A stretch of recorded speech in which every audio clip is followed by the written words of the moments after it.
I worked at a local coffee shop as a barista for a few months. I was 17 at the time, and I'm currently 20. My coworkers knew about David but never paid him much mind. He had a big scar or birthmark on the entire left half of his face. Sometimes he carried around a radio that only played static, and he would intently listen to it. He was known to hold up those crazy, "the world is ending, you're going to hell" signs. He was homeless. He would buy espresso shots with a lot of honey and lick the honey off the cup, which was always gross and unsightly. But he was never mean or too creepy and didn't bother anyone. He just came off as weird with how he spoke and what he said. It was all over the place. He would jump from one sentence to the next, but it was still tangible. Anyway, one night I was working alone and later closing with my coworker, who was a very small, petite girl, always smiling, not intimidating. It was probably 7 p.m. She came in at 8:30.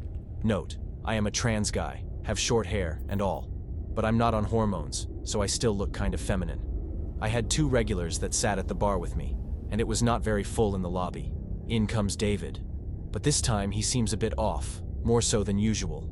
He comes up to the register and immediately said something like, "Hey, how you doing? I'm here to buy some coffee if I can.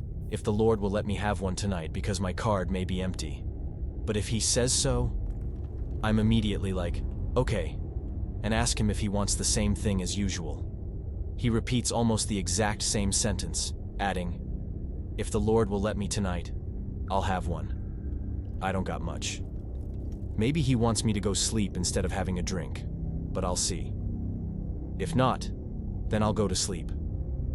His sentences were very quick and erratic, hence the poor grammar. So, I run his card, and it's empty. David goes, "Oh well, looks like the Lord wants me to go to bed and not have a drink tonight. You know, if the Lord says it, it's the truth, right?" Assuming I'm religious in the first place. I live in Arkansas, and I just go, "Hi, yeah, sorry, David. By the way, you left your hand here last time. If it was still in here, I'd give it to you." He cuts me off a bit aggressively. "Oh, I don't need possessions. They don't mean a thing compared to the Lord's love, you know? As long as I got my heart and soul, and as long as you got God and believe in Him, He'll do great things for you, you know?" I say, "What's your name again?" "Finn. How old are you?" "You seem young." I said, 19. At this point, when he asked my age, I was weirded out a bit more. But here's where it gets uncomfortable. He asks if I'm married. I didn't intentionally understand him, so I asked him again, and he goes, "Are you married?" I say, "I'm not." As soon as I say no, he cuts me off and starts talking even more erratically and quickly, and almost stuttering over himself. I have to try and focus to even listen. He told me his full name, his age, he was in his mid-50s, when and where he was born. Then he goes on to say that he has no money, but to go to the Outback Steakhouse, find this person, and give me their full name. He says he doesn't have any money right now, because he gets his checks at the end of the month. But that won't be a problem for us. Obviously, I'm super creeped out. And a reminder, the 2 regular guys, at the bar, are having to watch, and hear this whole interaction go down. I finally decided I needed to ask him to leave and say, "David, stop. I'm not married, but I have a boyfriend." Which is true, and I'm gonna have... I couldn't even finish my sentence, and he interrupted me again, raising his voice saying, "Is he gonna commit to you? Is he? If not, you let me know, and I'll take good care of you." Now, rattled on about how he can never find a woman to be with, also assuming I was a woman. I attempted to tell him he needs to leave and firmly said, "No." He gets physically angry. His facial expressions snapped from upset and confused to pissed. He didn't say a word, but instead, in the middle of me saying, "No," whips around and walks out the door, slamming it super hard against the glass and walking down the sidewalk to leave. Luckily, no one in the lobby really heard much but the guys at the counter, and they were just as shocked as me.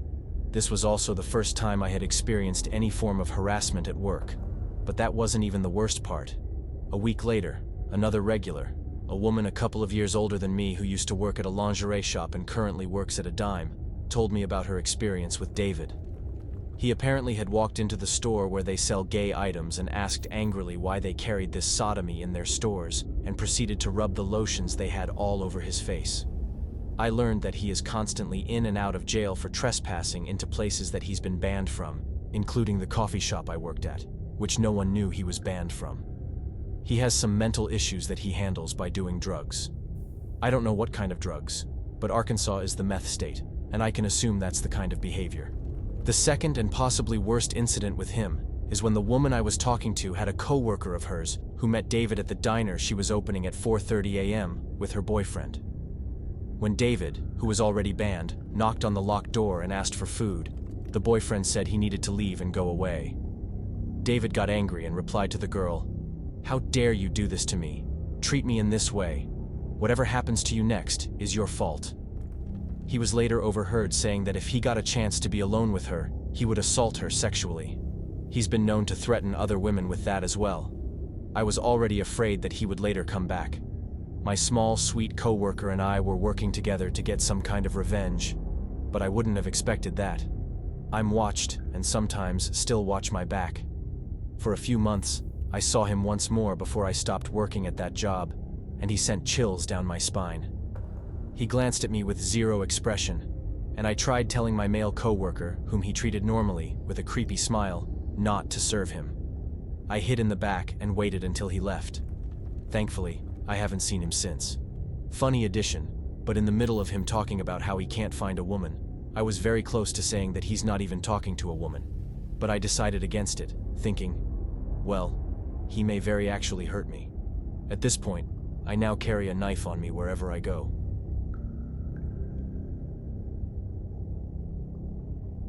My story goes like this. When I was 15 and a sophomore in high school, 2 of my friends came over to stay the night. We wanted to go visit another friend's house who lived across an area in New Mexico, that's what we called ditches, and a few streets away. It wasn't that far to walk, and it was around 11 p.m. We begged my mom to let us walk because we 3 girls together felt like we could take on the world. We dressed in hats and baggy sweatshirts because we felt like that would make us less noticeable. What can I say? We were just teenagers. We decided to start walking after wearing down my mom, who finally allowed us to go.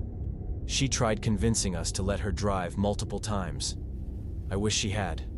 Walking under a very dark night sky in the cold seemed fun and adventurous. We laughed and talked a lot, crossed the arroyo, and turned along a street that was a little more lit than the main ones. We thought it would be safer. It was just a typical suburban neighborhood. We got 3 houses down, and in our rear, we hear a car. Their car coming along without its lights on. Okay, a bit creepy. We decided to hustle along, and he speeds up. He was right next to us. We would speed up, and he would do the same. We slowed down, so would he. A man with glasses driving alone. I was starting to get really scared. My heart was pounding, and I was regretting being a 15-year-old who felt like it was a good idea to walk after dark. The man taps on his little horn, not a loud honk, but a short one. He stares at us. Well, that's when we started freaking out. We decided right there and then that we were going to knock on a neighbor's door to see if they would let us in to call my mom. All the houses along the row were dark, so we rushed back towards the corner house just before the dark arroyo, and we would inevitably have to cross it to get home. It was the last house that we could try. By the way, none of us had cell phones as this was 2001, and most high schoolers didn't have phones back then. Land phones and pay phones only. We knocked on the door while the car followed again and stopped right at the house we were at. An older lady opens the door very hesitantly with her husband. We explained that we were sorry, but we were being followed by a single man in a car, and he's really scaring us. She lets us in to use her phone, and I remember her house being filled wall to wall with crucifixes. Nothing against crucifixes, but in that situation, that scared me even more. When we came back outside, the car was gone. We got picked up and home safe. We could hardly get to sleep after the adrenaline rush. It was one of the scarier moments of my life. What was even scarier still was, I rode my bike in broad daylight back to that house the next day to leave a thank you note for letting us use the phone when most people wouldn't. As I pulled around the corner, I saw that the car that was following us was in the neighbor's driveway. That has forever spooked me. I now have 2 kids of my own, and I will never, ever want them walking around at night.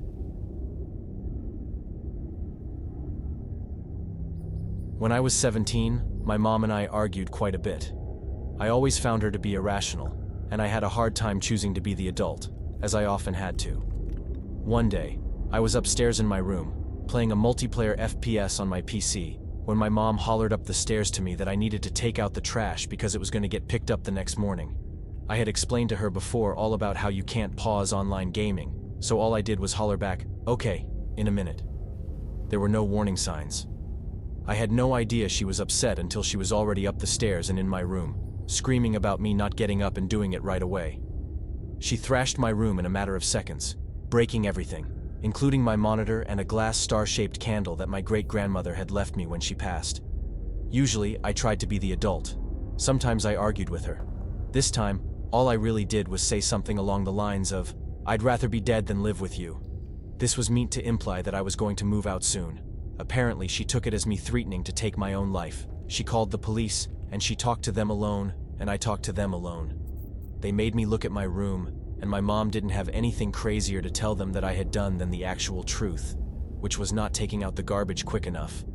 They confided in me that they believed me and that they agreed that my mom sounded kind of crazy. But they pointed out to me that I was a minor and my choices were to live there and follow all of her rules or to be put in some sort of home.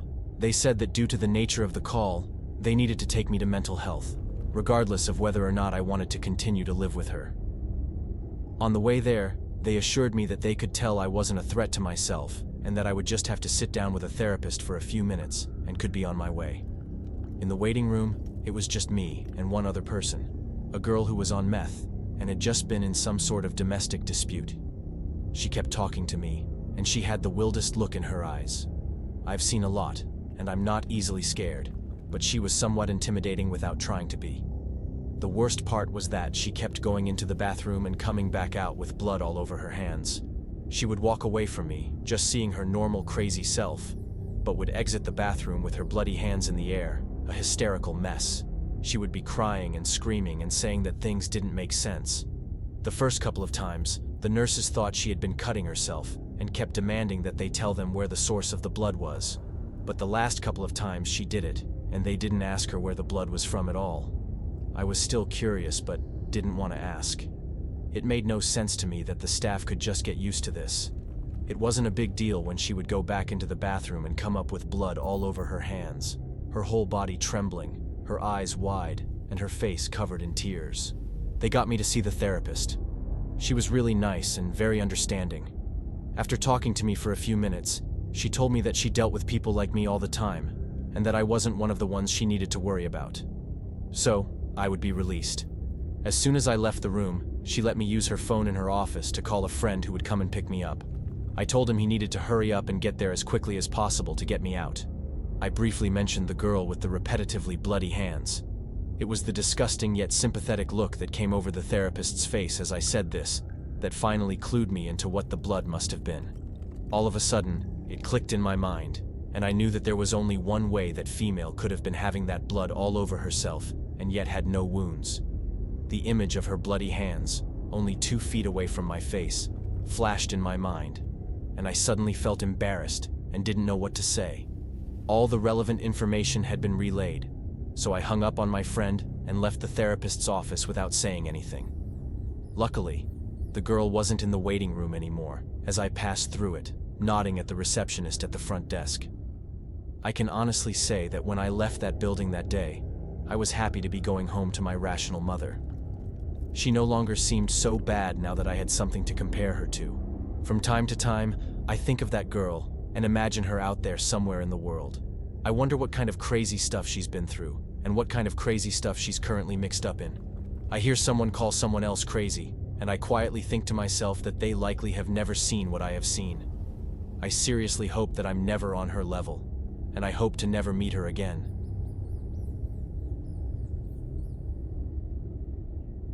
My dad's side of the family is based out of southern Ohio. Once every year or so, my parents and I would make the 6-hour drive to visit my grandma and my dad's old friends. I dreaded these trips because of the excruciating boredom that was always involved. I was just a 7-year-old kid, an only child with strict Catholic parents who refused to buy her a Game Boy, so I would jump at every chance to entertain myself. This usually meant going to the store with my mom, or tagging along with my dad when he went to see his friends. One of my dad's friends, Dave, had two boys, Henry and Sean, both a few years older than me. When my dad went to visit Dave, I would be expected to go join him or whatever the boys were doing, which was mostly sitting in the basement playing some first-person shooter on their big screen.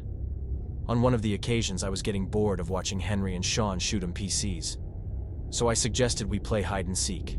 Henry agreed, but Sean demanded that we play with all the lights off. I was still afraid of the dark, so I whined about it, but Sean pulled the "It's My House" card, which was insurmountable as a kid.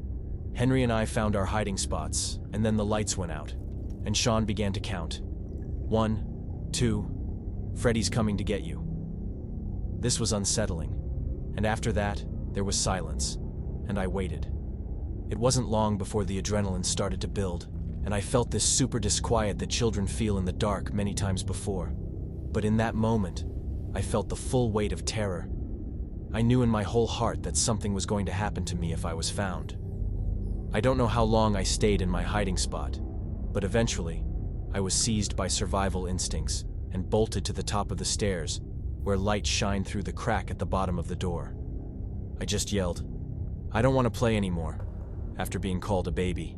I was led upstairs to Sean's room with the promise that we were going to find something else to do. I didn't care what it was. I was just glad to be out of the basement. When we entered Sean's room and Henry closed the door, I stood there watching Sean dig through a drawer. In my head, he was looking for a game we could all play. But I was wrong. He suddenly produced a large knife.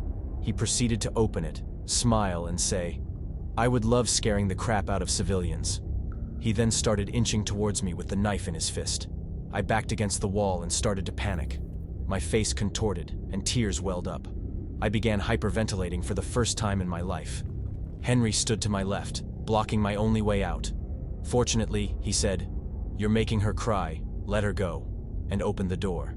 I ran as fast as I could into the living room and sat down at my dad's feet, still shaking and tearful. I didn't tell on Sean, fearing he'd try to get back at me for it. My dad didn't notice the state I was in. He was absorbed in the episode of Cops that was on TV. I was thankful that we drove away from there. Years later, I was talking with my mom, and the subject of Dave and his family came up. I recounted my story, apparently for the first time, and she told me she knew all along that Sean wasn't right. She said one night when our families were together having a bonfire, Sean caught a large frog. He began throwing it up in the air and letting it thud on the ground. Once he got bored with that, he started dangling it over the fire. My mom told him to stop, so he paused, looked her dead in the eye, and threw the frog in the fire. My mom said she'll never forget the sizzling noise the frog made as it was engulfed in flames. It's been years since our families had contact with each other, but I think about Sean and Henry often. Part of me wants to check the Ohio criminal database to see if Sean has a record. It wouldn't surprise me. Hey there. Hope you enjoyed these stories. If you can, please like and subscribe. I would appreciate it. See you next time.